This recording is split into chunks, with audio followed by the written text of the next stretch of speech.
ఓ విశ్వాసి, ఇది నీ గురించే. ఇది పరిస్థితుల గురించి కాదు, ఇది నీ విశ్వాసం గురించి. కష్టంలో ఉన్న దేవుడు నీతో ఉన్నాడు అనే నమ్మకమే నీ గొప్ప సాక్ష్యం. కష్టాలు చుట్టుముట్టినా దేవుని ఆత్మవిశ్వాసంతో ముందుకు నడువు. ఎందుకంటే ఆయన ఇంకా నీ కథ ముగించలేదు. ఎందుకంటే యోబు అతను అన్నీ కోల్పోయాడు. అతని సంపద పోయింది, అతని పిల్లలు పోయారు, అతని ఆరోగ్యం క్షీణించింది, అతని స్నేహితులు కూడా అతనికి వ్యతిరేకంగా మారారు. కానీ వాటన్నిటిలోనూ అతను తన విశ్వాసాన్ని ఎప్పుడూ వదులుకోలేదు. చివరికి దేవుడు కోల్పోయిన దానికి రెట్టింపుగా తిరిగిచ్చాడు. పేతురు అతను విఫలమయ్యాడు. యేసు 3 సార్లు తిరస్కరించాడు. అతని కథ ముగిసిందని అతను అనుకున్నాడు. కానీ యేసు తిరిగి వచ్చాడు. పునరుద్ధరించడానికి అతని వైఫల్యాన్ని సంఘపు పునాదిగా మార్చాడు. నయోమి ఆమె ప్రతిదాన్ని కోల్పోయింది. ఆమె భర్త, కుమారులు చనిపోయారు. ఆమె భవిష్యత్తు శూన్యంగా అనిపించింది. ఆమె దుఃఖంతో ఇంటికి తిరిగి వచ్చింది. ఎందుకంటే ఆమె కథ ముగిసిందని ఆమె అనుకున్నది.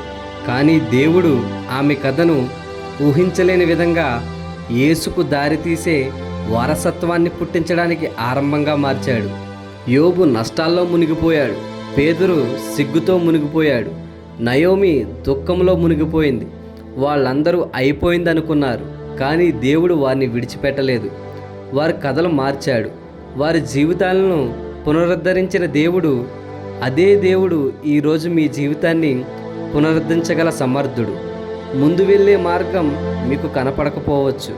మిమ్మల్ని మర్చిపోయినట్లు అనిపించవచ్చు. మీరు కోల్పోయిన దాన్ని దేవుడు చూస్తున్నాడు. మీరు ఎంతకాలం వేచి ఉన్నారో ఆయనకు తెలుసు. దేవుడు విరిగిన కాలాన్ని పునరుద్ధరిస్తాడు మరియు దుఃఖంతో గడుపుతున్న కాలాన్ని ఆనందంతో నింపుతాడు. విశ్వాసంలో స్థిరంగా ఉండు. ఎందుకంటే నీ జీవితంలో దేవుడు చేయబోయే కార్యం సమాధానాలు లేని ఎంతోమందికి ఒక ప్రత్యేక సాక్ష్యంగా నిలబడుతుంది. షద్రక్, మెషక్, అబేద్నెగో అగ్నిగుండంలో వేయబడ్డారు. దానియేలు సింహపు గుహలో పడవేయబడ్డాడు. మోషే మరియు ఇశ్రాయేలీయులకు ఎర్ర సముద్రం ఎదురుగా వచ్చింది. ఆ పరిస్థితుల్లోకి రాకముందే దేవుడు వారిని రక్షించి ఉండవచ్చుగా. కానీ అలా ఎందుకు చేయలేదు? అయితే ఆయన వారిని ఒంటరిగా విడిచిపెట్టలేదు. అగ్ని మండింది కానీ కాలిపోలేదు. సింహాలు గర్జించాయి కానీ తినలేదు. సముద్రం నిలిచింది కానీ ముంచలేదు. వీటిని మార్చిన పరిస్థితులు కాదు, ఒక నిత్యమైన విశ్వాసం. విశ్వాసం అంటే కష్టం లేకపోవడం కాదు. విశ్వాసం అంటే కష్టంలో దేవునికి అజేయమైన శక్తిని అనుభవించడం. ఆ విశ్వాసమే దేవుని వారిని కోసం కదిలించింది. నీవు అగ్నిగుండంలో నడుస్తూ ఉండవచ్చు. నష్టం, ఒత్తిడి లేదా బాధలతో నిండిన పరిస్థితులు గుండా అదంతా నిన్ను దహించి వేస్తున్నట్లు అనిపించవచ్చు. నీవు సింహపు గుహలో ఉండవచ్చు. భయం, ఆందోళన మరియు నీవు పడిపోవడం కోసం ఎదురు చూస్తున్న మనుషులతో చుట్టుముట్టుబడి ఉండవచ్చు. నీవు ఎర్ర సముద్రం వద్ద నిలవబడి ఉండవచ్చు. మార్గం మూసుకుపోయి ఎటు కదలలేక ముందుకు వెళ్ళడానికి లేక వెనక్కి తగ్గడానికి వీలు లేని పరిస్థితిలో ఉండవచ్చు. పరిస్థితులు ఎలా ఉన్నా ధైర్యమైన నీ విశ్వాసంతో నిలబడు. ఎందుకంటే నీ విశ్వాసంతో జరిగే కార్యం ఈ లోకానికి ఒక శక్తివంతమైన సాక్ష్యం అవుతుంది. పరిస్థితులు, పరీక్షలు పెట్టినా అది నీ విశ్వాసాన్ని పెంచి నీ జీవితాన్ని మార్చే మార్గంగా మార్చుతాయి. కష్టాలను ధైర్యంగా ఆహ్వానించు. అవి నీ బలాన్ని, నీ నమ్మకాన్ని పెంచుతాయి. నీ ప్రతి పరీక్షలో దేవుడు నీకు తోడుగా ఉన్నాడు. నీవు ఒంటరిగా లేవు.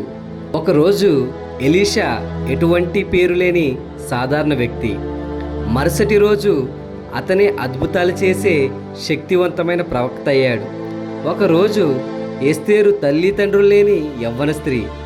మరుసటి రోజు ఆమెనే తన ప్రజలను రక్షించిన ధైర్యవంతురాలైన రాణి అయింది. ఒకరోజు జక్కయ్య నిజాయితీ లేకుండా పన్నులు వసూలు చేశాడు. మరుసటి రోజు అతనే తన ఆస్తిలో సగం బీదలకిచ్చాడు. ఒకరోజు పేతురు చేపలు పట్టే జాలరిగా ఉన్నాడు.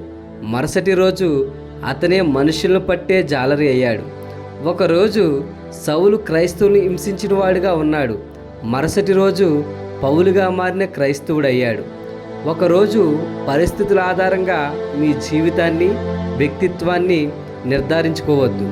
కేవలం 6 రోజుల్లో ప్రపంచాన్ని సృష్టించగలిగిన దేవుడు ఒక్క రోజులోనే పరిస్థితులను మార్చి మీకు నూతన జీవితాన్ని ఇవ్వగల సమర్థుడు. మీ కష్టాలు ఒక యుద్ధం లాంటివి, కానీ దేవుడు ప్రణాళికే మీ చివరి విజయం. మీరు ఓడిపోలేదు. మీ విశ్వాసాన్ని గట్టిగా పట్టుకోండి, ప్రార్థన ఆపకండి.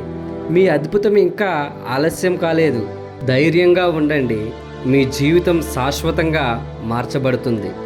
ఎందుకంటే యోసేపు కలలు కన్నాడు, కానీ అవి నిజం కావడానికి అతను చెరసాలలో వేచి ఉండాల్సి వచ్చింది. దేవుడు ఆలస్యం చేయలేదు. అతను ఆయన్ని సిద్ధం చేస్తున్నాడు. దావీదు రాజుగా అభిషేకించబడ్డాడు, కానీ సింహాసనంపై కూర్చోవడానికి సంవత్సరాలు వేచి ఉన్నాడు. దేవుడు ఆలస్యం చేయలేదు. ఆయన తన హృదయానుసారమైన ఒక వ్యక్తిని రూపొందిస్తున్నాడు.